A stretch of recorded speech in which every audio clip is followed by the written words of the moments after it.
Hello everyone, welcome to our channel skill master. मैं हूं प्रीति राठौर और आज हम ट्रेनिंग मैथोलॉजी के 4th यूनिट के बारे में पढ़ने वाले हैं जिसका नाम है प्लानिंग फॉर इंस्ट्रक्शन। इससे रिलेटेड हम कुछ क्वेश्चन करेंगे, ठीक है। जितने भी हमें मतलब कि बनते थे इस क्वेश्चन से रिलेटेड, जो मुझे लगता था कि इसके बारे में मुझे थोड़ी ज़्यादा एक्सप्लेनेशन देनी चाहिए, तो मैं उसके बारे में थोड़ी सी ज़्यादा एक्सप्लेनेशन दूंगी, ठीक है। तो चलिए शुरू करते हैं आज के सेशन को। काफ़ी हद तक आपको इस सेशन के सारे डाउट क्लियर होंगे क्योंकि श्रुति मैम ने आपको बहुत अच्छे से ब्लूम टैक्सोनॉमी के हर डोमेन को समझाया है, तो आपके लिए बहुत ईजी होगा इस सेशन के हर आंसर को देना, ठीक है। तो चलिए शुरू करते हैं इस सेशन को। सबसे पहला क्वेश्चन है आपके पास, types of skill is. Option number A physical skill, option number B है mental skill, option number C है बोथ ए एंड बी, और ऑप्शन नंबर डी है none of these.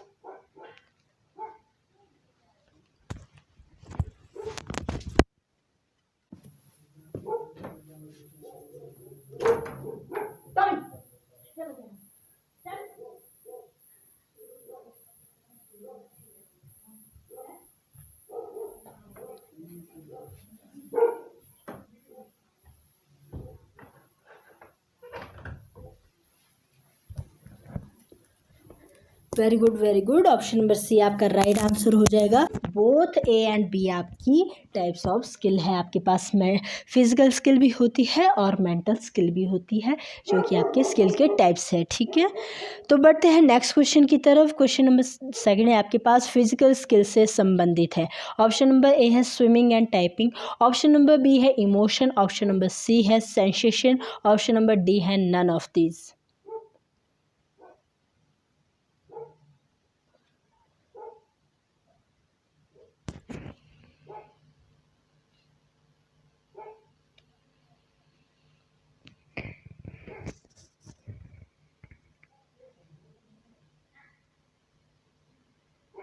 Very good, very good. तो physical skill से संबंधित है आपके पास option number A swimming and typing. आपकी कौन सी है? फिजिकल स्किल है जिसमें हम फिजिकली इन्वॉल्व रहते हैं, ठीक है।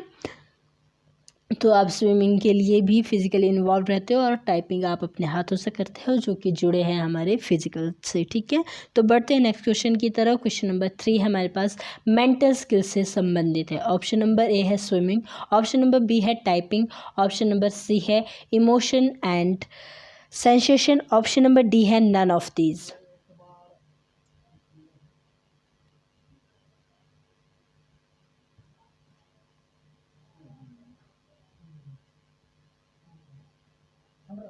Very good, very good. तो आपकी मेंटल स्किल से कौन सी स्किल रिलेटेड है? आपकी इमोशन और सेंसेशन, वो हमारे दिमाग से जुड़े रहते हैं, ठीक है। अब बढ़ते हैं नेक्स्ट क्वेश्चन की तरफ।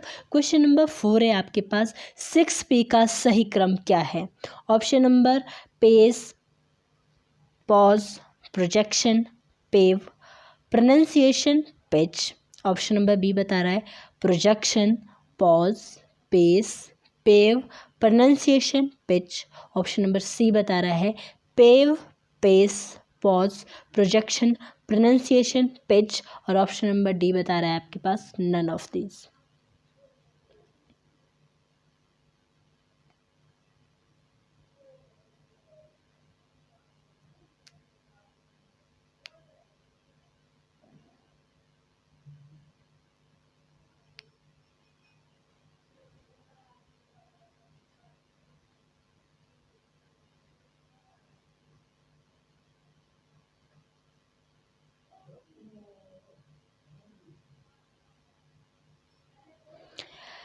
ओके, आपके अकॉर्डिंग जो भी इसका आंसर है आपने दे दिया, बट मेरे अकॉर्डिंग इसका आंसर नन ऑफ दीज है, क्योंकि मुझे जो ITI के अंदर हमको एम्प्लॉयबिलिटी स्किल के अंदर हमारी मैम ने करवाई थी, उसके हमारे पास बताई थी इस तरह की 6 क्रम बताए थे कि सबसे पहले पेस है, उसके बाद पेव है, देन पॉज है, उसके बाद पिच है, उसके बाद प्रोजेक्शन है, और लास्ट में आपकी प्रोनाउंसिएशन है। तो मैं इसको डिफ़ाइन कर देती हूँ कि पेस क्या होती है, पेव क्या होती है, पॉज क्या होता है, पिच क्या होती है, प्रोजेक्शन क्या होती है, प्रोनाउंसिएशन क्या होती है। तो सबसे पहले अगर मैं बात करूँ पेस की, पेस को बोलोगे आप गति। गति मतलब स्पीड, आपके बोलने की स्पीड कितनी है, आप कितनी स्पीड में बोल रहे हो, ठीक है। जब भी हम प्रेजेंटेशन कर रहे होते हैं तो सबसे ज़रूरी क्या होता है कि जो बात हम बोलने जा रहे हैं उसको हम सही तरीके से प्रेजेंट करें, अच्छे से प्रेजेंट करें, ठीक है। तो सबसे पहला जो आपका ऑप्शन बता रहा है पेज, पेज में यही बात आपसे कही गई है कि जब आप प्रेजेंटेशन करो तो आप अपने शब्दों की गति को एक सार बनाइए, ठीक है। ना ज़्यादा फास्ट बोलिए ना ज़्यादा स्लो बोलिए, अपने टॉपिक के अकॉर्डिंग आप सिलेक्ट कीजिए। अगर आप बाय द वे भाषण दे रहे हो, किसी क्रांतिकारी भाषण दे रहे हो, आप किसी को स्टिमुलेट कर रहे हो, तो आपको थोड़ा सा ऊंचा बोलना होगा, आपको थोड़ा सा ज़ोर से बोलना होगा, जल्दी जल्दी से बोलना होगा ताकि लोगों के अंदर जोश आए। बट अगर आप कैसी बात कर रहे हो, कोई नॉर्मल बात कर रहे हो, कोई प्यार की बात कर रहे हो, प्यार से समझाने की बात कर रहे हो, तो आपको प्यार से बोलना होगा, धीरे से बोलना होगा, स्मूथली बोलना होगा, ठीक है। तो ये क्या कि हमारे बोलने की स्पीड हमारे को अपने टॉपिक के हिसाब से डिसाइड करनी है कि हमें फास्ट बोलना है या स्लो बोलना है, ठीक है। देन सेकंड है पेव, पेव को आप बोल सकते हो क्लियर या फिर आप बोल सकते हो स्पष्ट। जो भी आप अपनी प्रेजेंटेशन कर रहे हो, जो भी आप बोल रहे हो वो बिल्कुल क्लियर हो, वो बिल्कुल स्पष्ट हो, ताकि आप क्या बोल रहे हो ये सामने वाले को समझ आ जाए कि आप किस टॉपिक पर बात कर रहे हो, ठीक है। देन बात आती है पॉज की। जब भी हम प्रेजेंटेशन कर रहे होते हैं तो सबसे इम्पॉर्टेंट पार्ट हम कहें तो पॉज होता है। हमने अपनी एक सेंटेंस कंप्लीट बोला, उसके बाद हमें थोड़ा सा पॉज करना होता है। कहाँ कहीं कॉमा लगा है, कहीं पे फुल स्टॉप लगा है, तो हमें कॉमा और फुल स्टॉप के हिसाब से भी रुकना होता है, ठीक है।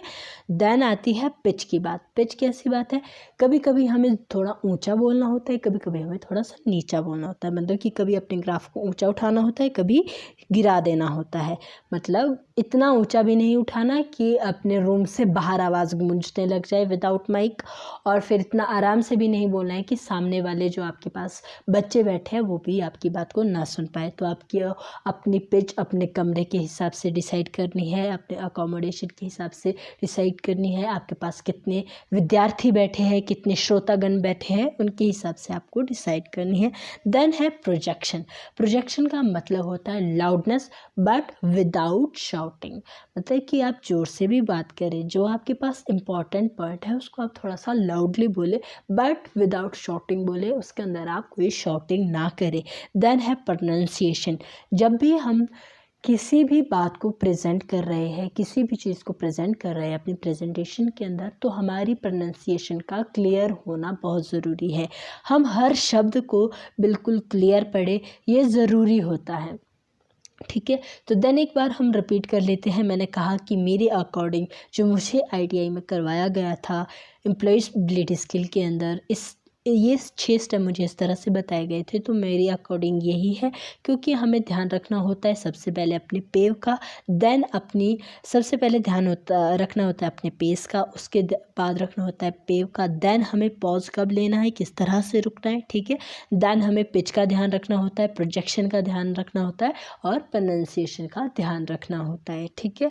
तो बढ़ते हैं नेक्स्ट क्वेश्चन की तरफ। क्वेश्चन नंबर 5 है हमारे पास, प्रेपरेशन में लेसन प्लान के लिए सही क्रम है। यहाँ पे कौन सी बात आ रही है, प्रेपरेशन में लेसन प्लान के लिए सही क्रम है।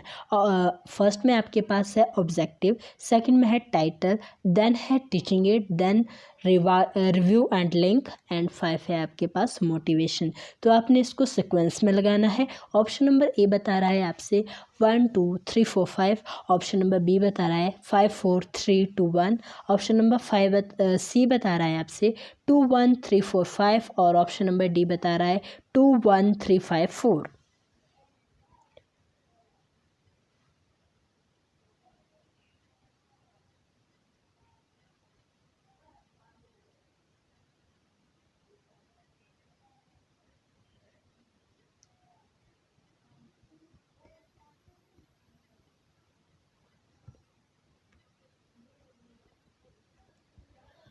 Okay okay, option number C हमारा राइट आंसर हो जाएगा। सबसे पहले हम टाइटल लिखते हैं, उसके बाद हम ऑब्जेक्टिव लिखते हैं, उसके बाद हम अपने टीचिंग एड्स को एंटर करते हैं, उसके बाद हम रिव्यूज़ लिखते हैं, रिव्यू के साथ नेक्स्ट में हम क्या लिख देते हैं, मोटिवेशन लिख लेते हैं, या फिर रिव्यू के साथ कौन सा होता है हमारे पास, इंट्रोडक्शन होता है, देन मोटिवेशन होता है, ठीक है। तो एक बार देख लेते हैं हम लेसन प्लान को, और आज हम थोड़ा सा इसको कर देते हैं जूम। अब देखिए ये है आपका लेसन प्लान, और लेसन प्लान में पूछा है कि प्रेपरेशन में आप क्या क्या लिखते हो। सबसे पहला पॉइंट देखिए आपके पास ऑप्शन नंबर ए करके लिखा हुआ है टाइटल, देन लिखा है आपके पास ऑब्जेक्टिव, ठीक है। उसके बाद लिखिए आपकी टीचिंग मटेरियल, और फोर्थ में लिखिए इंट्रोडक्शन, ठीक है। इंट्रोडक्शन के अंदर है आपका, इंट्रोडक्शन के अंदर है रिव्यू, देन है आपके पास मोटिवेशन, और उसके बाद पहुंच गए आप प्रेजेंटेशन स्टेप के अंदर।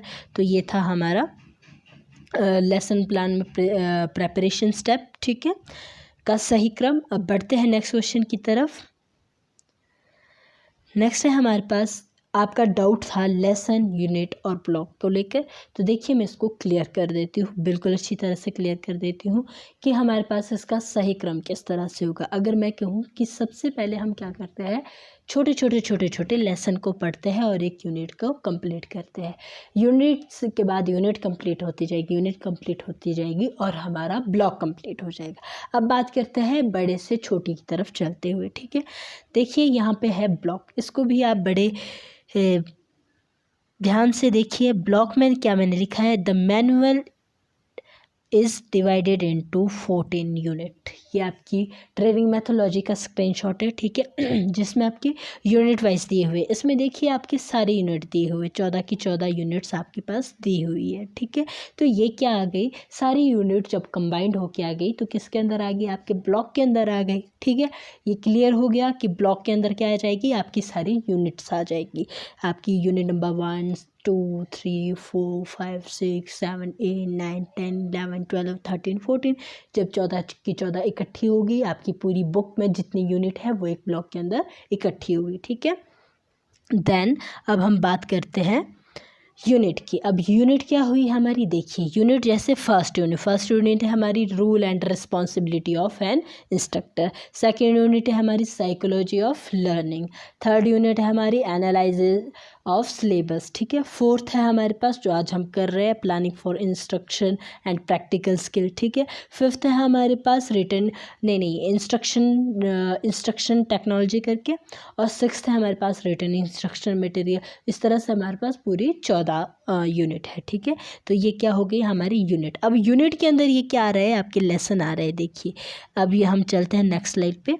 देखिए यहाँ पे देखिए title of the lesson, lesson का टाइटल लिखा है यूनिट नंबर फर्स्ट के पास, और लिखा है overview the vocational scenario in India. सबसे पहला लेसन हमारी फर्स्ट यूनिट का। देन सेकंड है discuss on vocational training. Second lesson कौन सा था, डिस्कस की थी जिसमें हमने वोकेशनल ट्रेनिंग के बारे में। देन थर्ड था हमारे पास रोल एंड रिस्पॉन्सिबिलिटी, और हमने इसको यहाँ पे किस तरह से डिवाइड कर दिया लेसन को, थ्योरी नंबर 2.101, सेकंड कर दिया एक्सरसाइज नंबर 2.01, थ्योरी नंबर 2.02, ठीक है। इस तरह से हमने लिख लिया, इसमें थ्योरी और एक्सरसाइज को अलग अलग नंबर करके दे दिया, अलग अलग हमने लेसन में इनको डिवाइड करने की कोशिश की, ठीक है। आई होप अब आपका क्लियर हो गया होगा कि सबसे बड़े होते हैं ब्लॉक, जिसके अंदर आ जाती है आपकी सारी यूनिट। देन आती है यूनिट, अगर उससे छोटी यूनिट है तो यूनिट के अंदर आ जाएंगे आपके लेसन जो उस यूनिट से रिलेटेड है। और अगर लेसन की बात करें तो लेसन के अंदर आते हैं आपके ऑब्जेक्टिव। एक छोटा सा लेसन लोगे, उसके अंदर आप ऑब्जेक्टिव बनाओगे और वो अपनी क्लासरूम के अंदर आप डिस्कस करोगे, ठीक है। तो ये हो गया। तो बढ़ते हैं नेक्स्ट क्वेश्चन की तरफ। क्वेश्चन नंबर 6 है, कौन कॉग्निटिव स्किल से संबंधित नहीं है, ठीक है। ऑप्शन नंबर ए है नॉलेज, ऑप्शन नंबर बी है कॉम्प्रिहेंशन, ऑप्शन नंबर सी है रिसीविंग, और ऑप्शन नंबर डी है application.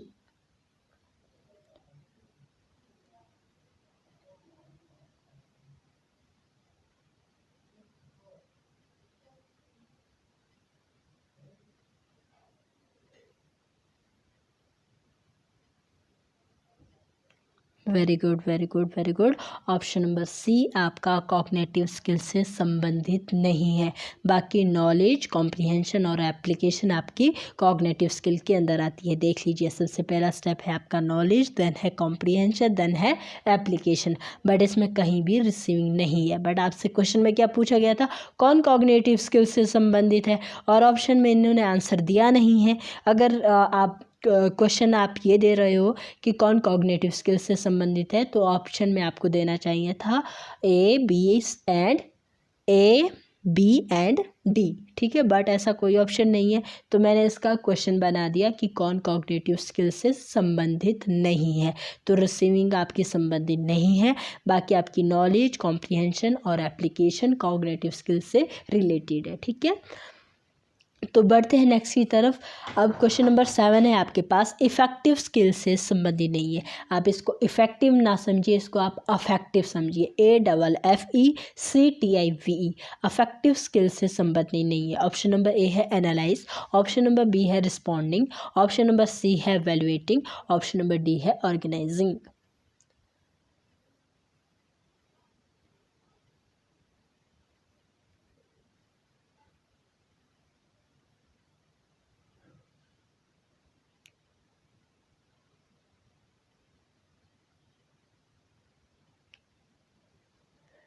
Very good, very good. तो आपके अफेक्टिव स्किल से संबंधित नहीं है एनालाइज, ठीक है। तो देख लेते हैं हम अफेक्टिव डोमेन को भी। इसमें हमारे पास रिसीविंग दी है, रिस्पॉन्डिंग दी है, वैल्यूइंग दी है, ऑर्गेनाइजिंग दी है और कैरेक्टराइजिंग दी है। और इसको श्रुति मैम ने बहुत अच्छे से एक्सप्लेन किया है, इसको एक्सप्लेन करने की ज़रूरत मुझे नहीं लगता कि है। देन बढ़ते हैं नेक्स्ट क्वेश्चन की तरफ। क्वेश्चन नंबर 8 है आपके पास, साइकोमोटर और डेमोस्ट्रेशन से संबंधित नहीं है। ऑप्शन नंबर ए है इमिटेशन, ऑप्शन नंबर बी है मैनिपुलेशन, ऑप्शन नंबर सी है प्रिसेप्शन, ऑप्शन नंबर डी है करेक्टराइजिंग।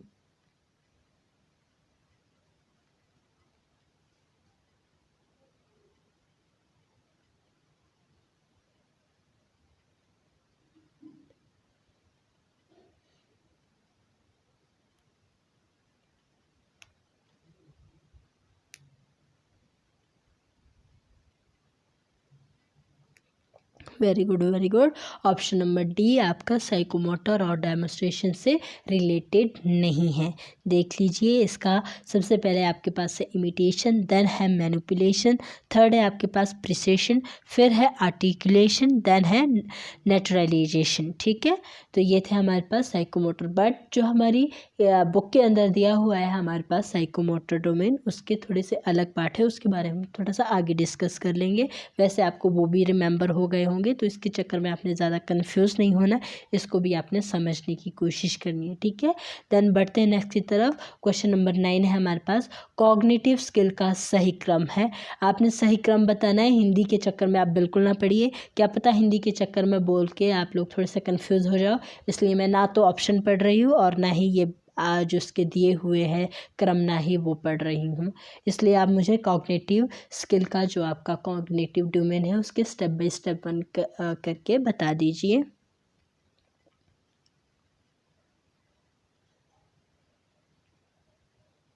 ओल्ड बताना है आपको, ओल्ड वर्जन।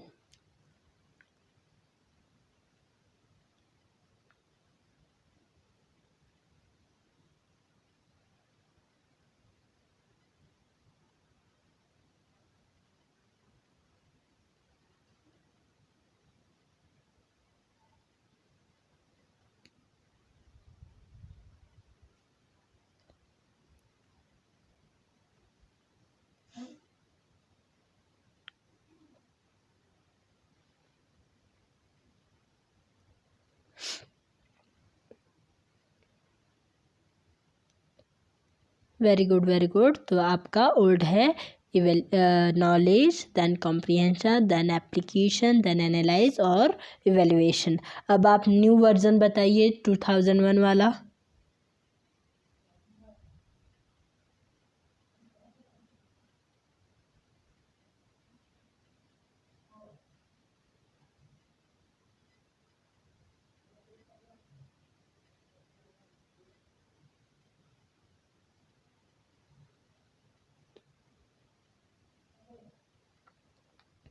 Very good. सबसे फर्स्ट है remembering, then understand, then apply, then analyse और सिक्स्थ है आपके पास क्रिएट। ठीक है, देख लेते हैं। यहाँ पे देखिए हमारा कॉग्निटिव डोमेन, जिसको हम कॉग्निटिव स्किल के नाम से बोल रहे हैं। ठीक है, सबसे पहले क्या है इसमें, नॉलेज। ये आपका ओल्ड वर्जन है। ठीक है, जब बात नॉलेज से स्टार्ट होनी हो तो समझ लीजिए कि वो कौन सा है, आपका ओल्ड मॉडल है।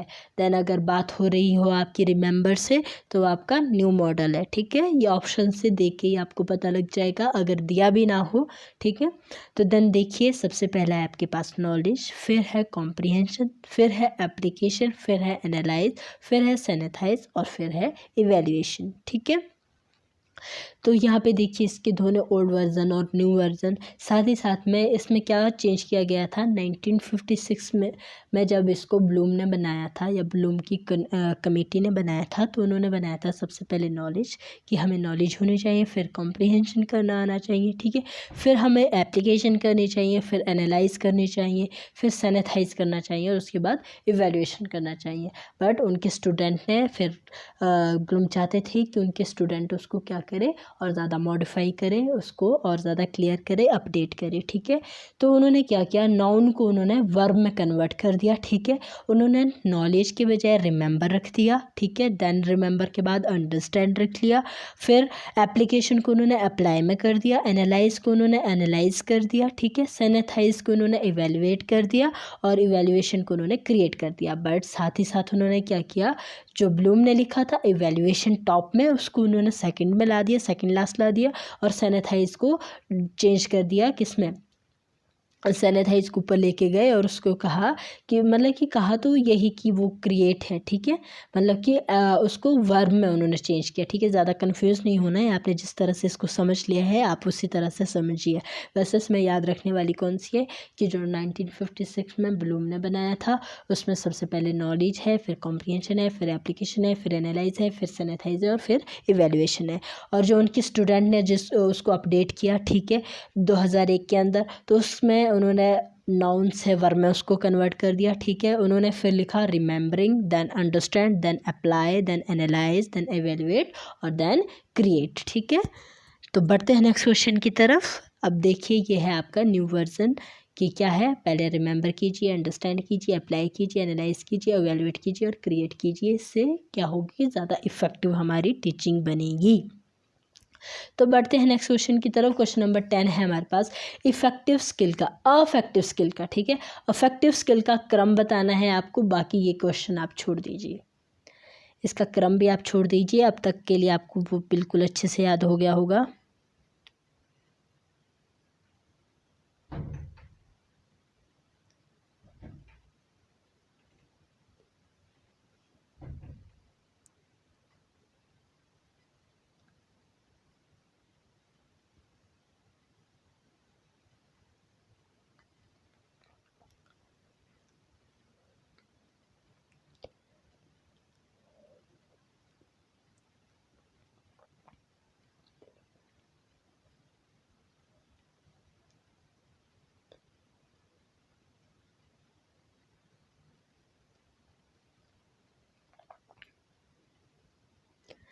ओके, देन सबसे पहले क्या होगा, अफेक्टिव में हमारे पास receiving, then responding, then valuing, then organisation और ऑर्गेनाइजिंग, देन करेक्टराइजिंग। ठीक है, ये कौन सा डोमेन है हमारा, अफेक्टिव डोमेन है, या बोल सकते हो आप अफेक्टिव स्किल है। ठीक है, क्या लिखा है इसमें, receiving, responding, valuing, organising and characterising. ठीक है, तो ये हमने तीनों पढ़ लिए, तीनों के ये पढ़ लिए और आपको लर्न भी है। ठीक है, तो बढ़ते हैं नेक्स्ट क्वेश्चन की तरफ। क्वेश्चन नंबर 11 है हमारे पास, साइकोमोटर एंड वर्कशॉप डेमोन्स्ट्रेशन का सही क्रम है, बदलना, नकल करना, शुद्धता स्टिक करना, ग्रहण करना, अनुभव करना, सामान्यकरण।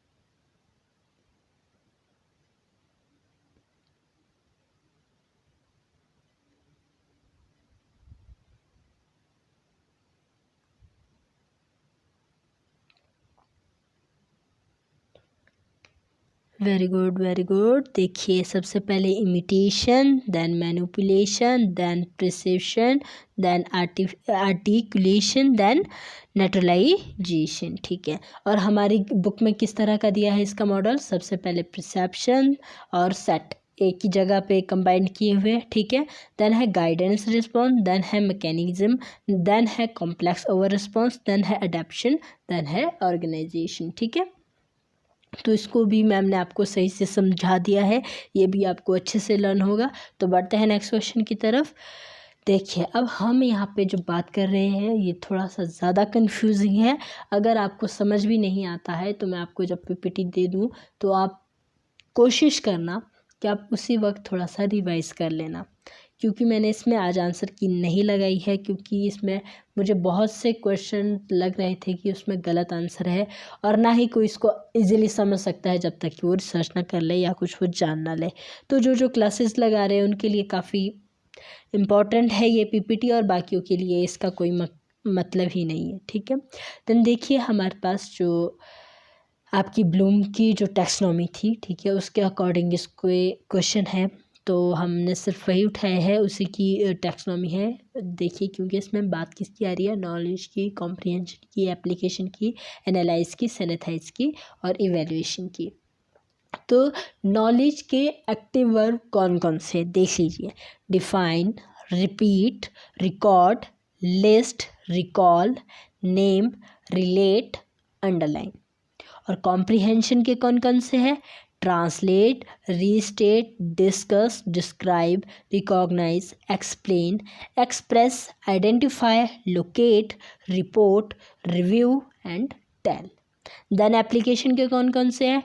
Interpret, apply, employ, use, demonstrate, dramatise, practise, illustrate, operate, schedule, shop, sketch.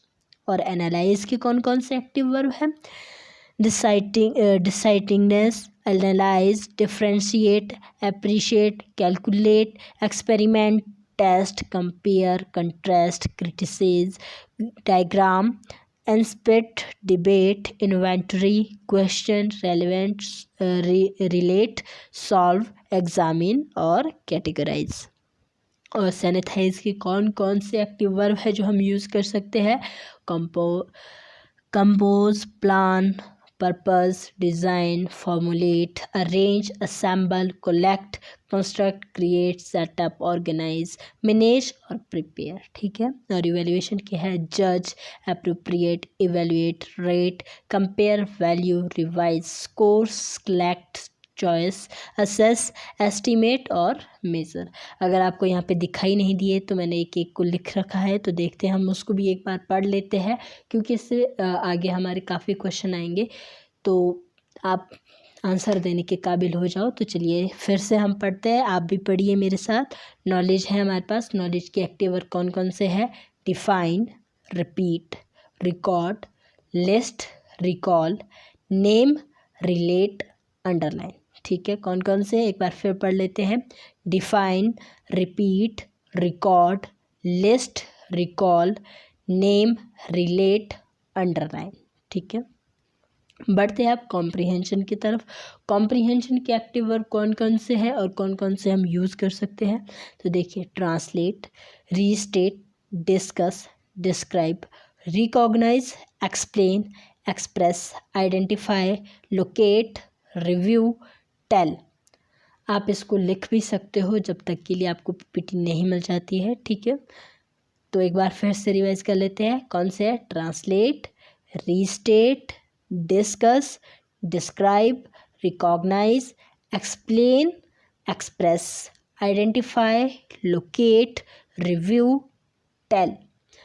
आप भी इसको अपने साथ मतलब कि मेरे साथ या खुद जिस तरह से भी आप प्रोनाउंस कर सकते हो कीजिए, आप बोलिए इसको, आपको थोड़ी से लर्न हो जाएंगे। ठीक है, तो देखिए एप्लीकेशन, एप्लीकेशन का है interpret, apply, employ, use, demonstrate, dramatise, practise, illustrate, operate, schedule, shop, sketch. एक बार फिर पढ़ लेते हैं। Interpret, apply, employ, use, demonstrate, dramatize, practice, illustrate, operate, schedule, shop, sketch। ठीक है। देन बात करते हैं एनालाइज की। एनालाइज में कौन कौन से एक्टिव वर्ब है हमारे पास? Distinction, analyse, differentiate, appraise, calculate, experiment, test, compare, contrast, criticise, diagram, debate, inventory, question, relate, solve, examine, categorise. एक बार फिर पढ़ लेते हैं। Distinction, analyse, differentiate, appraise, calculate, experiment, test, compare, contrast, criticise, diagram, debate, inventory, question, relate, solve, examine, categorise. Okay, then बढ़ते हैं next की तरफ। नेक्स्ट है हमारे पास सैनिटाइजेस। तो इसके एक्टिव वर्ब है हमारे पास compose, plan, propose, design, formulate, arrange, assemble, collect, construct, create, setup, organise, manage, prepare. एक बार फिर दोहराते हैं। Compose, plan, purpose, design, formulate, arrange, assemble, collect, construct, create, setup, organise, manage, prepare. Okay, then है हमारे पास इवैल्यूएशन। देखिए evaluation में हम क्या क्या करते हैं और क्या क्या लिख सकते हैं अपने एक्टिव वर्ब। जज, appraise, evaluate, rate, compare, value, revise, score, select, choice, assess, estimate, measure. एक बार फिर देख लेते हैं। इवैल्यूएशन में आ रहा है जज, appraise, evaluate, rate, compare, value, revise, score, select, choice, assess, estimate, measure. Okay, तो अब इससे रिलेटेड आ रहे हैं हमारे पास क्वेश्चन। अब देखना है आपने जितने भी पढ़े, जितने रिमेंबर किए, उसमें से आपने कितने कैच कर लिए और कितने भूल गए। ठीक है, तो देखती है। हमने नॉलेज के एक्टिव वर्ब आपको इसमें बताना है कौन सा है, क्योंकि इसमें एक ही है जो हमारा नॉलेज का एक्टिव वर्ब है, बाकी नहीं है। तो उसको फटाफट आप सेलेक्ट कर दीजिए। ऑप्शन ए है रिप्रोड्यूस, ऑप्शन नंबर बी है ऑर्गेनाइज, ऑप्शन नंबर सी है एग्जाम्पल और ऑप्शन नंबर डी है डिफाइन।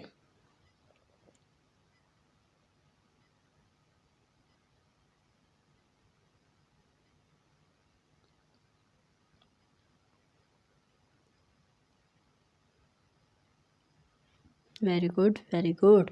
तो नॉलेज का एक्टिव वर्ब कौन सा पढ़ा? अभी हमने डिफाइन पढ़ा। बाकी इसने कहा है कि एक्टिव वर्ब नहीं है, तो ना आपका रिप्रोड्यूस है, ना ऑर्गेनाइज है, ना एग्जाम्पल है। ठीक है, यहाँ देखिए मैंने लिखा है। तो सबसे पहले ही नॉलेज में है आपके पास डिफाइन, फिर है रिपीट, फिर है रिकॉर्ड, फिर है लिस्ट, फिर है रिकॉल, फिर है नेम, फिर है रिलेट, फिर है अंडरलाइन। देखिए नॉलेज हम किस तरह से लेते हैं। जब हम किसी चीज़ को डिफाइन करते हैं तब हम क्या लेते हैं? नॉलेज लेते हैं। जब हम किसी चीज़ को रिपीट कर रहे होते हैं, किसी चीज़ को रिकॉर्ड कर रहे होते हैं, लिस्ट कर रहे होते हैं, रिकॉल कर रहे होते हैं, किसी को नेम दे रहे होते हैं, किसी के साथ रिलेट कर रहे होते हैं और अंडरलाइन कर रहे होते हैं, तो वो हमारे नॉलेज के अंडर में आ जाते हैं। और ये हमारे नॉलेज के आप बोल सकते हो कि आपकी कॉग्निटिव डोमेन के अंडर के क्या है, ये एक्टिव वर्ब है। ठीक है, तो बढ़ते हैं नेक्स्ट की तरफ। अब इसमें आपको फिर से बताना है, निम्न में से नॉलेज का एक्टिव वर्ब नहीं है। ऑप्शन नंबर ए है पहचानना, ऑप्शन नंबर बी है विवरण देना, ऑप्शन नंबर सी है नाम बताना और ऑप्शन नंबर डी है समझना।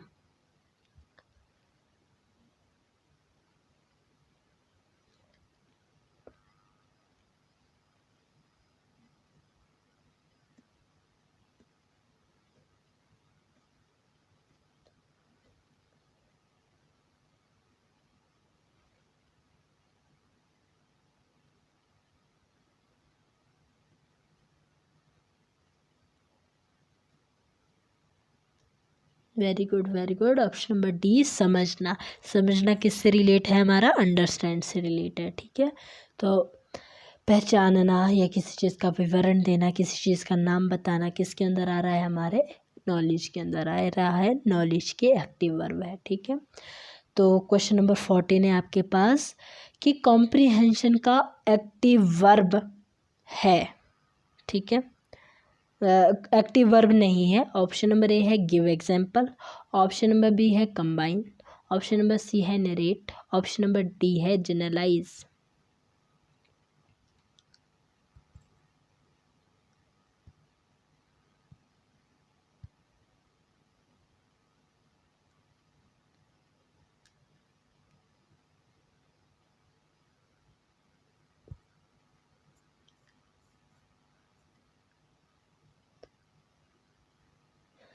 Very good very good. Combine आपका कॉम्प्रिहेंशन का एक्टिव वर्ब नहीं है। ठीक है, तो कॉम्प्रिहेंशन के अंदर हमारे पास क्या आए थे?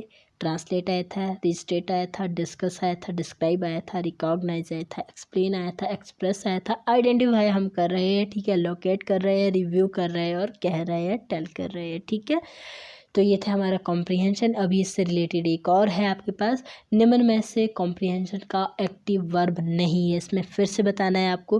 ऑप्शन नंबर ए है इनफेयर, ऑप्शन नंबर बी है मैनिपुलेट, ऑप्शन नंबर सी है समराइज, ऑप्शन नंबर डी है extend.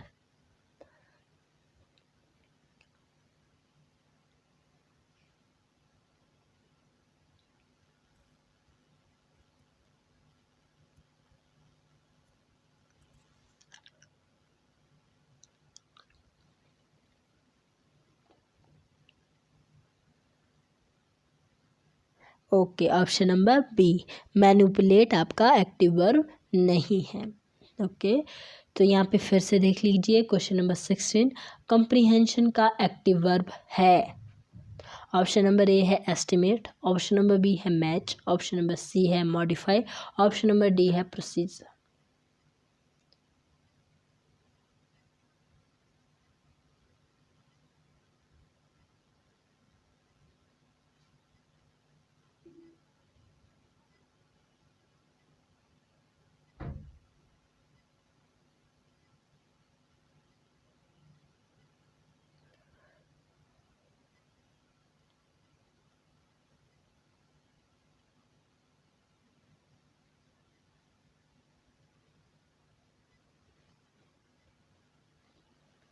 Okay, option number B आपका आंसर हो जाएगा, क्योंकि कॉम्प्रिहेंशन में हम क्या कर रहे होते हैं? मैच भी कर रहे होते हैं, तो कॉम्प्रिहेंशन का एक्टिव वर्ब आपका मैच हो सकता है। ठीक है, बढ़ते हैं नेक्स्ट क्वेश्चन की तरफ। एप्लीकेशन का एक्टिव वर्ब नहीं है।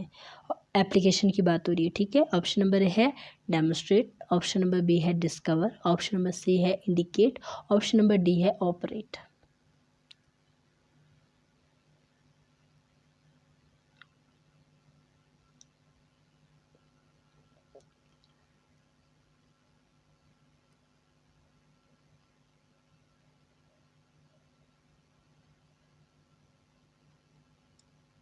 Very good very good. Option number C आपका एक्टिव वर्ब नहीं है। ठीक है, तो देखते हैं एप्लीकेशन के क्या क्या थे हमारे पास। Interpret, apply, employ, use, demonstrate, dramatise, practise, illustrate, operate, schedule, shop, sketch. ठीक है, तो ये सब आए, बट इसमें इंडिकेट नहीं आया। ठीक है, तो बढ़ते हैं नेक्स्ट की तरफ। एप्लीकेशन में एक्टिव वर्ब नहीं है, फिर से है सॉल्व, शो, सब, यूज और सब डिवाइड।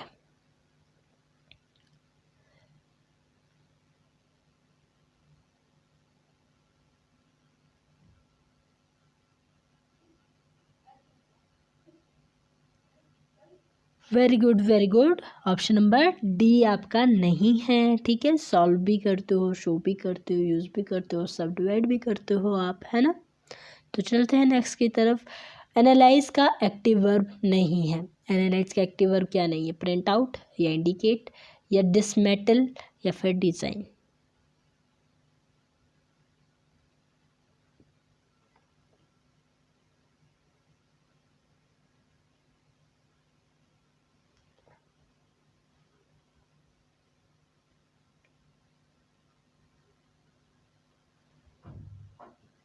ओके, तो एनालाइज का एक्टिव वर्ब आपके पास डिज़ाइन नहीं है। देख लेते हैं हम यहाँ पे, हमारे पास डिस्टिंक्शन है, एनालाइज है, डिफरेंशिएट है, अप्राइज है, कैलकुलेट है, एक्सपेरिमेंट है, टेस्ट है, कंपेयर है, कंट्रास्ट है, क्रिटिसाइज है, डायग्राम है, डिबेट है, इन्वेंटरी है, क्वेश्चन है, रेलेवेंट है, सॉल्व है, एग्जामिन है और कैटेगराइज है।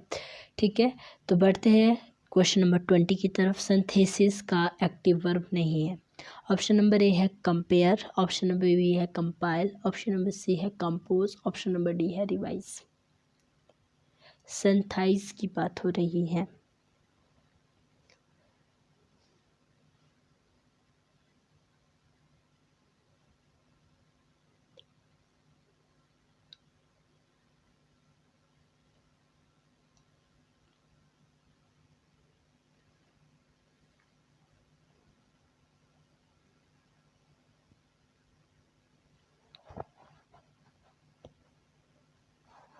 वेरी गुड, ऑप्शन नंबर ए कंपेयर नहीं है सैनिथाइज के अंदर। ठीक है, तो देखिए क्या क्या है, कंपोज है, प्लान है, पर्पस है, डिज़ाइन है, फॉर्मुलेट है, अरेंज है, असम्बल है, कलेक्ट है, कंस्ट्रक्ट है, क्रिएट है, सेटअप है, ऑर्गेनाइज है, मैनेज है, प्रिपेयर है। अभी आपको इसको थोड़ा सा याद करने में टाइम लगेगा, कोई दिक्कत नहीं है, ये मैं आपको पीपीटी सेंड कर दूंगी। इसके अलावा और भी एक्टिव वर्ब है, वो भी मैं आपको सेंड कर दूंगी। ठीक है, उससे आपके थोड़ी सी क्लियर हो जाएंगे डाउट। ठीक है, तो इवैल्यूएशन का एक्टिव वर्ब नहीं है कंपेयर, कंपाइल, कंसाइन या फिर कंक्लूड। इवैल्यूएशन की बात हो रही है। थोड़ा सा अगर हम समझने की कोशिश करें और उसके बाद आंसर दें तो ये भी उतने डिफ़िकल्ट है नहीं है, और हो सकता है एग्जामिनर का क्या दिमाग घूम जाए, वो क्या ही दे दे।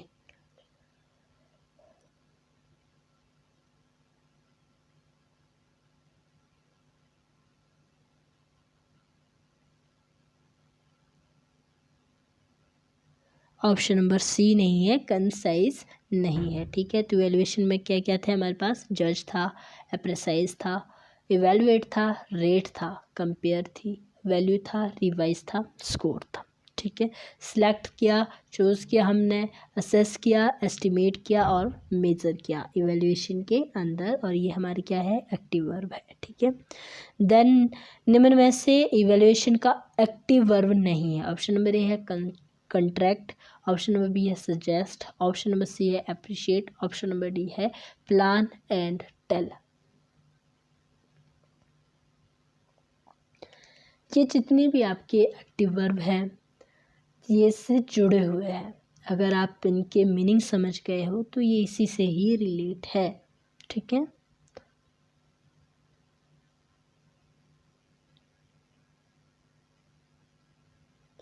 Very good, option number D आपके इवैल्यूएशन का एक्टिव वर्ब नहीं है। तो रिसीविंग का एक्टिव वर्ब नहीं है। Option number A help, option number B apply, option number C reply और ऑप्शन नंबर डी है फॉलो।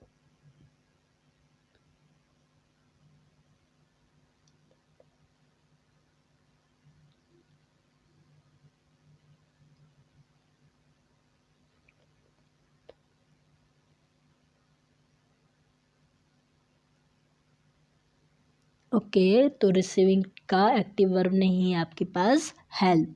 ठीक है, बढ़ते हैं 24 से आपके पास निम्न में से रिसीविंग का एक्टिव वर्ब नहीं है। फिर से एक्टिव वर्ब नहीं है। ऑप्शन नंबर ए है प्रेजेंट, ऑप्शन नंबर बी है कंप्लीट, ऑप्शन नंबर सी है होल्ड और ऑप्शन नंबर डी है ask and introduce.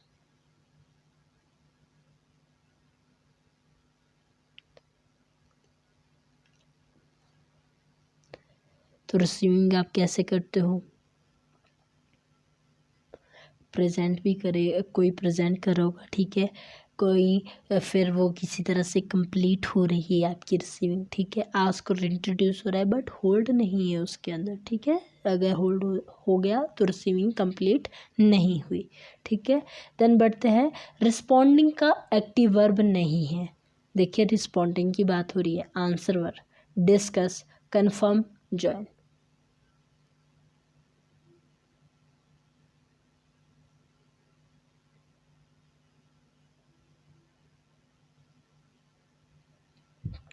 Good. Join नहीं है एक्टिव वर्ब, ठीक है। रिस्पॉन्ड भी कैसे करेंगे हम, आंसर देके करेंगे, डिस्कस करेंगे, कंफर्म करेंगे, उसके बाद रिस्पॉन्स करेंगे, ठीक है। तो इसमें क्या नहीं आया, जॉइन नहीं आया।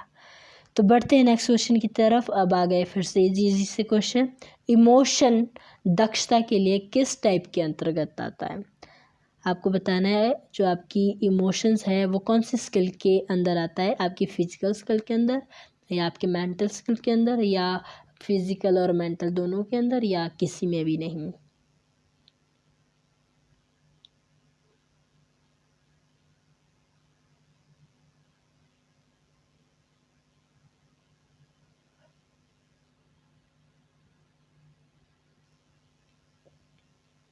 Very good very good. तो इमोशंस है आपके मेंटल स्किल से, ठीक है। बढ़ते हैं नेक्स्ट की तरफ। बेसिक एलिमेंट ऑफ स्किल नहीं है।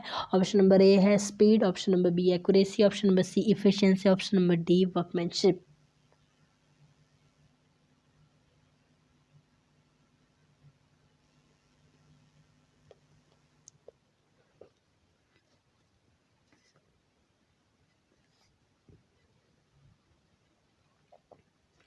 Very good. तो स्किल का एलिमेंट कौन सा नहीं है, इफ़िशियंसी नहीं है, बाकी स्पीड भी है, एक्यूरेसी भी है और वर्कमैनशिप भी है। ये बड़ा इजी सा क्वेश्चन है। बढ़ते हैं नेक्स्ट की तरफ। Which of the following is the part of 6 presentation. अब आपको बताना है इसमें से कौन सा पार्ट है आपकी 6 पीज का, 6 प्रेजेंटेशन का। प्रोजेक्शन है, पेव है, प्रिपरेशन है, या बोथ ए एंड बी है।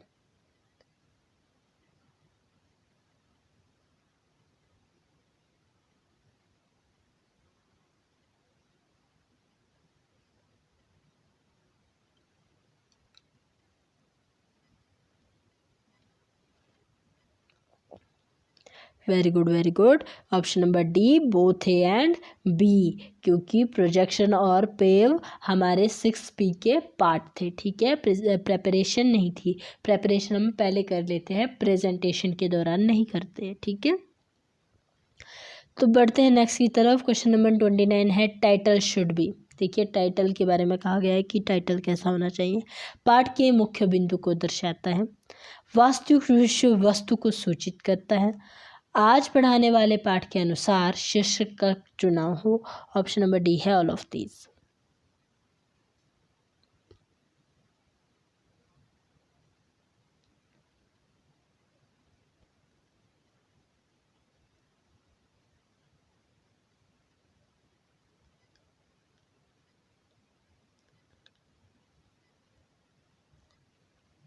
Very good. Option number D.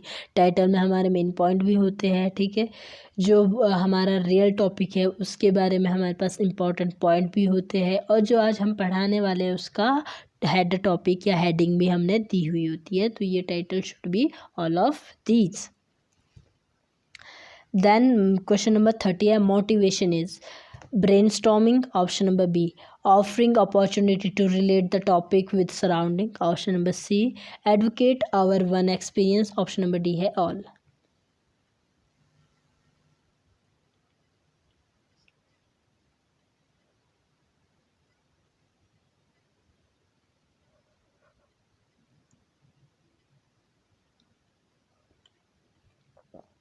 Very good very good. तो ऑल ऑफ दीज हमारा आंसर हो जाएगा। मोटिवेशन क्या है, ब्रेनस्टॉर्मिंग भी है, और अपॉर्चुनिटी भी है जो हमारे टॉपिक से रिलेटेड दी जाते हैं, हमारी सराउंडिंग से रिलेटेड दी जाती है, ठीक है।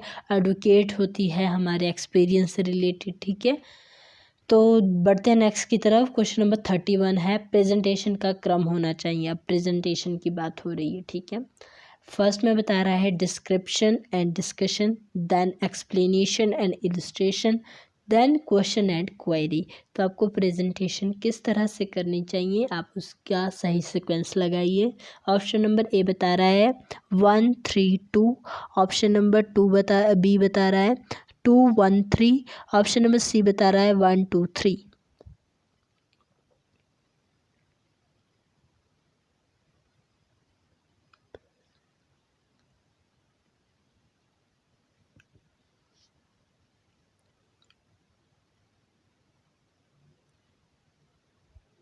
Very good very good.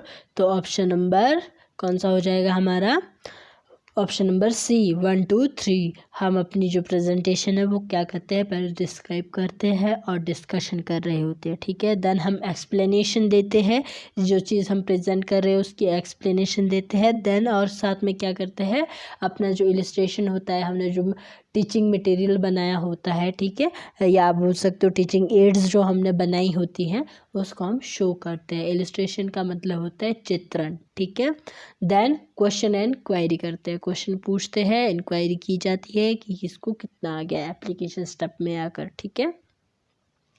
Then question number 32 है, which is not the part of 7C। अब आपने 7C पढ़े हैं कम्युनिकेशन के, तो बताइए इनमें से कौन सा आपकी पार्ट नहीं है 7C का।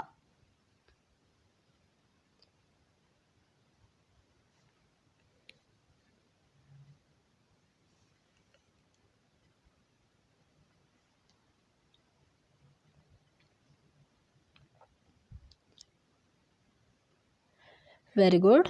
तो आपका कंबाइंड रिलेट नहीं है 7C से, ठीक है। तो 7C कौन कौन से हमारे पास, concise, clear, concrete, concern, complete, correct और कॉटस, ठीक है। तो अगर हम बात करें कंसाइन की, कंसाइज क्या होता है, कोई चीज़ ब्रीफली होना, ठीक है। मतलब कि आप बोल सकते हो जो मैसेज आप दे रहे हो अपनी कम्युनिकेशन के थ्रू वो एक तो शॉर्ट हो और दूसरा एक्यूरेट हो, ठीक है। कैसा हो, कंसाइन के अंदर हम किसकी बात कर रहे हैं कि जो हमारा मैसेज हो वो शॉर्ट हो और एक्यूरेट हो, ठीक है। देन बात आई क्लियर की, क्लियर कैसा है कि जो हम कम्युनिकेशन के थ्रू अपना मैसेज भेज रहे हैं किसको, रिसीवर को या लिसनर को, वो उस मैसेज को सुनकर कंफ्यूज ना हो, बल्कि वो इतना क्लियर हो हमारा मैसेज कि उसको वो इजीली समझ आ जाए, ठीक है। देन थर्ड है हमारे पास कंक्रीट। कंक्रीट बोल सकते हो कि जो आपका मैसेज है वो एक तो क्लियर हो और वो उसमें के अंदर जो है सारी सच्चाई हो, मतलब कि जो आपका मैसेज हो वो बिल्कुल प्योर हो, वो उसमें कोई इरेलेवेंट मैसेज ना हो, इरेलेवेंट डिटेल्स ना हो, ताकि जो कम्युनिकेशन सुनने वाला है, हमारी कम्युनिकेशन को कंप्लीट करने वाला हमारा लिसनर है, वो क्या ना हो, कंफ्यूज ना हो, ठीक है। देन बात आती है कोहेरेंस की, ठीक है। कोहेरेंस की बात आती है तो ये होता है तर्कपूर्ण, मतलब कि जो बात आप कर रहे हो, ठीक है, वो लॉजिकल होनी चाहिए, उसका लॉजिकल कनेक्शन होना चाहिए। जिस टॉपिक पे आप क्या कर रहे हो, कम्युनिकेशन कर रहे हो, उससे आपको करना है, उसको कोरिलेट करना है।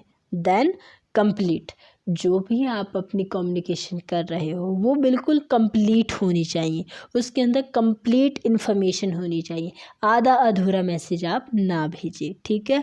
देन करेक्ट, जो आपका मैसेज है, जो आपकी कम्युनिकेशन है वो फ्री फ्रॉम ऑफ एरर होनी चाहिए, उसके अंदर कोई भी एरर नहीं होना चाहिए। फिर बात करते हैं कॉटेस की। कॉटेस होता है कि अप्रोप्रिएट टोन आप यूज़ करें कम्युनिकेशन के दौरान, ठीक है। और जब आप मतलब कि कॉटेस के अंदर आप बात कर रहे हो तो वो आप इस तरह से बात करें कि जो आपका लिसनर है, जो आपको सुनने वाला है, वो कंफ्यूज ना हो, उसको ऑड ना लगे, उसको एक्स्ट्रा ना लगे, ठीक है। तो हमारी कम्युनिकेशन के स्टेप है consign, clear, concrete, constant, complete और करेक्ट और कॉटेस, ठीक है। देन बढ़ते हैं क्वेश्चन नंबर 33 की तरफ। A written record of teaching can be maintain with the help of, जो आपको टीचिंग का जो रिकॉर्ड रखना है, एक रिटन रिकॉर्ड जो आपको मेंटेन करके रखना है, तो आप उसे किसकी मदद से रख सकते हो। ऑप्शन नंबर ए है रजिस्टर की मदद से, ऑप्शन नंबर बी है असाइनमेंट की मदद से, ऑप्शन नंबर सी है लेसन प्लान की मदद से, या ऑप्शन नंबर डी है none.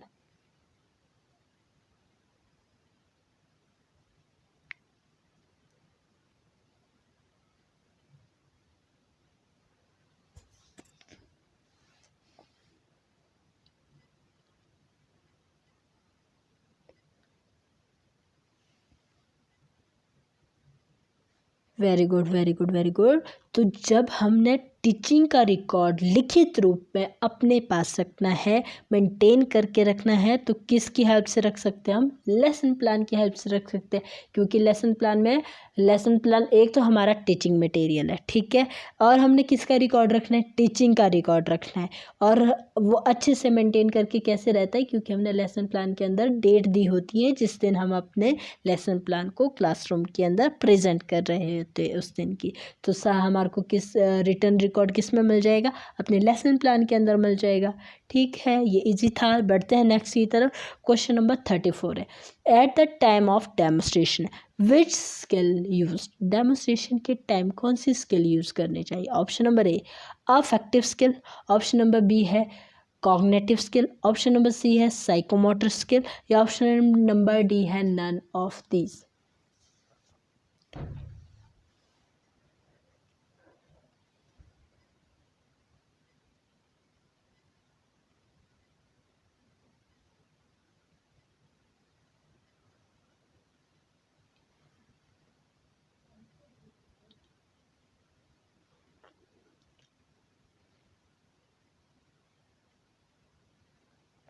Very good, very good.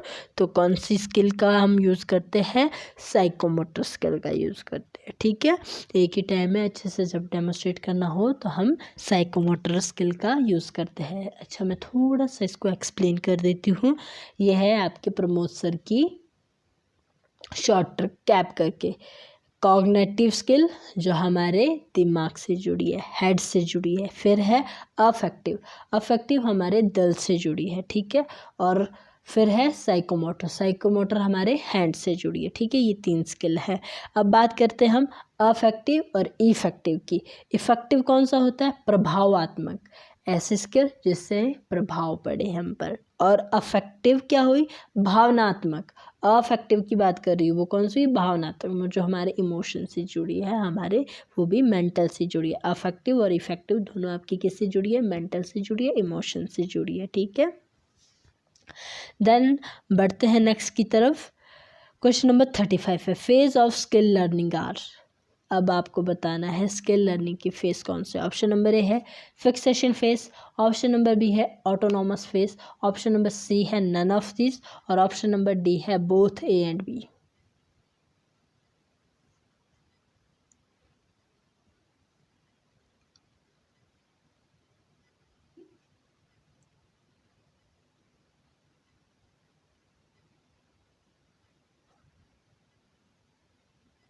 Very good, very good. तो फेज ऑफ स्किल लर्निंग कौन कौन से है? सबसे पहला था हमारे पास कॉग्निटिव फेज, देन था फिक्सेशन फेज, देन था ऑटोनॉमस फेज, ठीक है। ये 3 फेज थे हमारे स्किल लर्निंग की, ठीक है।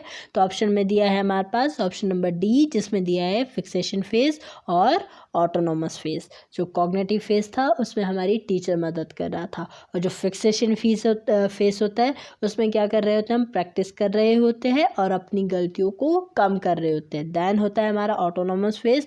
ऑटोनॉमस फेज में हमारा जो ट्रेनी है, हमारा जो लर्नर है, वो इतना ज़्यादा प्रिपेयर हो जाता है कि वो फ्रीडमली क्या करता है? अपनी स्किल को परफॉर्म कर सकता है, ठीक है। देन क्वेश्चन नंबर 36 है आपके पास, time of struggle to attain the required level of skill is known as. देखिए क्या पूछा है, टाइम ऑफ स्ट्रगल, आपकी स्ट्रगल का टाइम, ठीक है, to attain the required level of skill learning. जब मतलब कि एक्वायर होता है आपकी स्किल की लर्निंग के लिए, तो वो कौन सा फेस है आपका? ऑप्शन नंबर ए है autonomous phase, option number C है fixation phase, option number C है बोथ ए एंड बी, और ऑप्शन नंबर डी है none of these.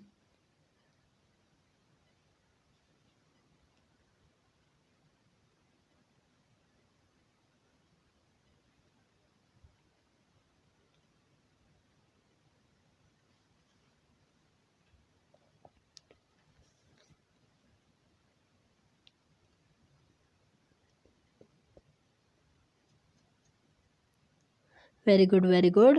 Option number A हमारा राइट आंसर हो जाएगा। बोथ बी एंड सी नहीं, autonomous face में टाइम ऑफ स्ट्रगल होता है। जो हमारा लर्नर होता है वो अकेले ही तो वर्क कर रहा होता है, भले ही वो इतना ज़्यादा परफेक्ट हो जाता है कि ऑटोमेटिकली वो हर वर्क को कर लेता है, अपनी स्किल को परफॉर्म कर लेता है, बट जो ऑटोनॉमस फेस होता है वो टाइम ऑफ स्ट्रगल होता है, ठीक है, उसमें उसकी कोई मदद नहीं कर रहा होता है, ठीक है। देन बढ़ते हैं नेक्स्ट की तरफ। क्वेश्चन नंबर 37 है, effective skill can be attain bye perfect. Option number, जो आपकी इफेक्टिव स्किल है वो किसकी वजह से आपकी परफेक्ट हो सकती है? इमिटेशन की वजह से, रिपीटेशन की वजह से, पार्टिसिपेशन की वजह से, या ऑब्जर्वेशन की वजह से?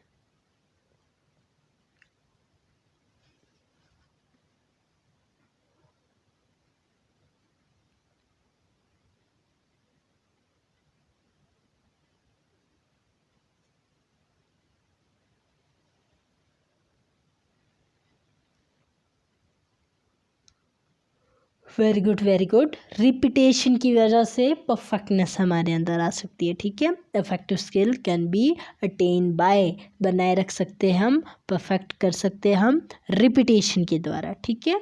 देन बढ़ते हैं नेक्स्ट की तरफ। Eight the time of demonstration trainee should be stand in. जब आपको डेमोस्ट्रेशन के टाइम में आप किस तरह से स्टैंड होते हो, किस तरह से ट्रेनी हमारे स्टैंड होते हैं, खड़े होते हैं? सर्कल में, या स्ट्रेट लाइन में, या सेमी सर्कल में, या फिर आप बोल सकते हो any of the above.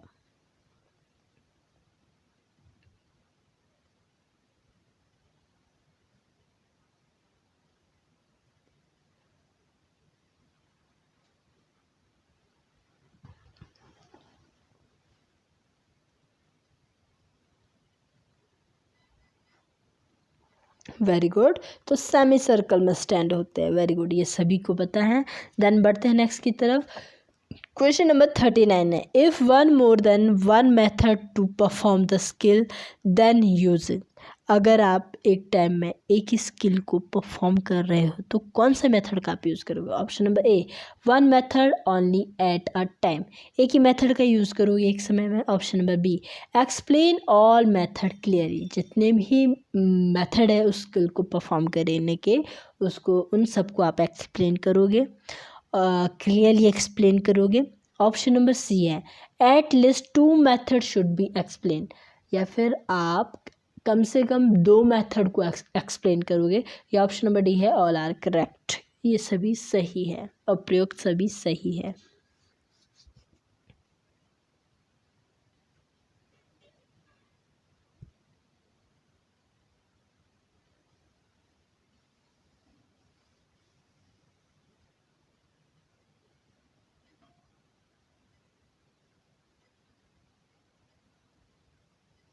Very good, option number A, one method only A time. एक टाइम में एक ही मेथड अगर हम यूज़ करेंगे तो क्या होगे, हम अच्छे से अपनी स्किल को परफॉर्म कर सकते हैं। अपनी स्किल को अच्छे से परफॉर्म करने के लिए हम एक टाइम में एक ही मेथड को सिखाते हैं, ठीक है।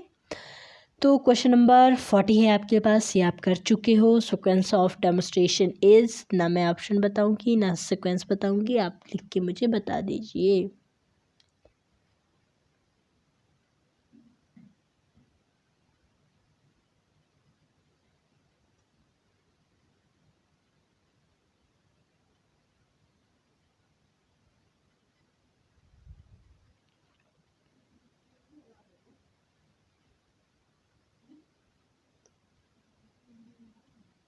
Very good, very good. सबसे पहले डेमोस्ट्रेशन के दौरान आप कहते हो, ठीक है, टेल, देन शो करते हो, देन लेट देम डू, आप उसे उस वर्क को करते हो, स्किल को परफॉर्म करते हो, ठीक है।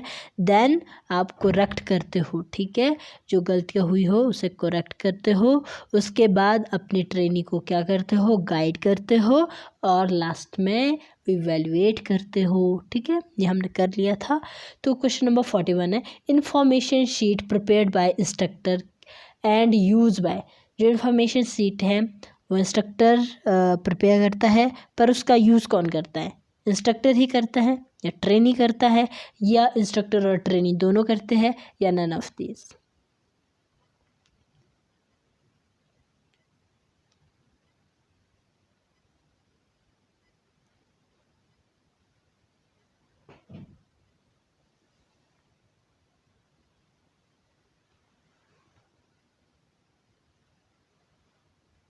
वेरी गुड, ट्रेनिंग करते हैं। तो देखिए ये था मेरे पास कल का क्वेश्चन। मास्टर शेड्यूल निम्न में से किसे नहीं दर्शाता है? प्रशिक्षण के समय को नहीं दर्शाता, या विषय वस्तु के क्रम को नहीं दर्शाता, या समय अवधि को नहीं दर्शाता, या इनमें से ऐसा कोई भी ऑप्शन नहीं है जिसे वो नहीं दर्शाता है। इन सभी को वो दर्शाता है मतलब।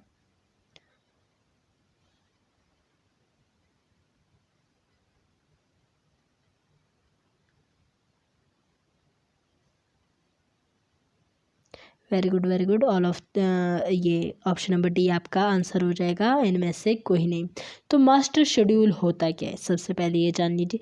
मास्टर शेड्यूल होता है, बाय द वे हमने कोई भी वर्क करना है ना, उसके लिए हमने पहले से जो है शेड्यूल बना के रख दिया है, जिसमें हमने ट्रेनिंग का टाइम भी फिक्स कर दिया होता है, आपने सिलेबस फिक्स कर दिया होता है, हमने किस वे में किस तरह से अपने जो सब्जेक्ट है उसको चलाना है वो भी हमने डिसाइड कर दिया होता है, साथ में टाइम पीरियड को भी हमने डिसाइड कर दिया होता है, और भी बहुत सी चीज़ों को हम पहले से डिसाइड कर देते हैं। जितने भी हम एक महीने के अंदर कार्यक्रम चलाने वाले हैं या कोई भी वर्क करने वाले, उसका हमने पहले से ही मास्टर शेड्यूल के अंदर प्लान कर दिया होता है। आपका टाइम टेबल उसके अंदर आएगा, आपका स्कूल कब ओपन होगा, कब क्लोज़ होगा, ठीक है, आपके इंस्टीट्यूट में कौन कौन से फंक्शन होने हैं, क्या क्या चीज़ होनी है, वो सब आपने मास्टर प्लान के अंदर लिख लिया होता है। बट अगर आप एक महीने के अंदर उस मास्टर प्लान को पूरा कंप्लीट नहीं कर पाते हो, तो नेक्स्ट मंथ के लिए आप नया मास्टर प्लान बनाओगे, जिसको आप बोलते हो मंथली मास्टर प्लान बनाओगे, ठीक है। तो उसके अंदर आप क्या करोगे, उसके अंदर आप जो लास्ट मंथ का छूट गया था उसको भी ऐड कर दोगे, ठीक है।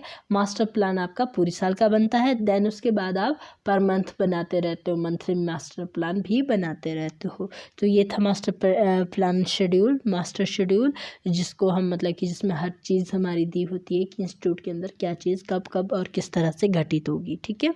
तो मतलब कि टाइम टेबल, टाइम पीरियड, हर चीज़ को डिसाइड किया होता है। तो इतने ही थे हमारे आज के क्वेश्चन। अगर आपको एक्टिव वर्ब समझ नहीं आए हैं, याद नहीं हुए, तो कोई बात नहीं, मैं आपको पीपीटी शेयर कर दूंगी, तो आपने उसको पढ़ लेना है। इसके अलावा और भी जो है उनको भी मैं सेंड कर दूंगी। हो सकता है कोई भी पूछ लिया जाए, इतनी सारी डिटेल है, किसी का भी कुछ पूछ लिया जाए, आपने क्या करना है, उसको देखना है, और जो अदर भी मैं भेजूँगी उनको भी देखना है, और उनको रिलेट करने की कोशिश करनी है कि ये इससे रिलेट हो रहा है, किस तरह से रिलेट हो रहा है। तो इस तरह से आपको थोड़े से ज़्यादा समझ आएंगे। और इसकी हिंदी उर्दू समझने की कोशिश मत करना, आपको जिस तरह से एप्लीकेशन समझ आती है, ठीक है। अब आपके लिए मैं एप्लीकेशन की जगह अनुप्रयोग बोलूँगी तो आप थोड़े से कंफ्यूज हो जाओगे, इसलिए जो चीज़, जो शब्द आपको जिस तरह से लर्न होता है, जिस तरह से आपके दिमाग में उसको लेके आइडियाज़ आते हैं, आप उसी तरह से लर्न करना। इसलिए मैंने उसकी हिंदी नहीं बताई है, क्योंकि हिंदी बताते हुए हम कंफ्यूज हो जाते हैं, ठीक है, और मैं आपको भी कंफ्यूज कर दूँगी, इसलिए मैंने हिंदी नहीं बताई। तो आज के सेशन में आपको जो भी डाउट है आप बता दीजिए, मैं उसको क्लियर करने की कोशिश करूँगी, ठीक है। देन मिलते हैं नेक्स्ट सेशन में। और अगर आपको वीडियो अच्छी लगी तो लाइक कीजिए, अगर आपको इन्फॉर्मेटिव लगी तो अपने फ्रेंड के साथ शेयर कीजिए, और अगर आप नए हैं तो सब्सक्राइब कीजिए। और हमारे साथ जुड़ने के लिए आपका बहुत बहुत धन्यवाद, और पूरे टाइम रुकने के लिए आपका और भी बड़ा धन्यवाद, ठीक है। तो इसी के साथ हमारा सेशन कंप्लीट हो जाता है। Bye bye all, take care all.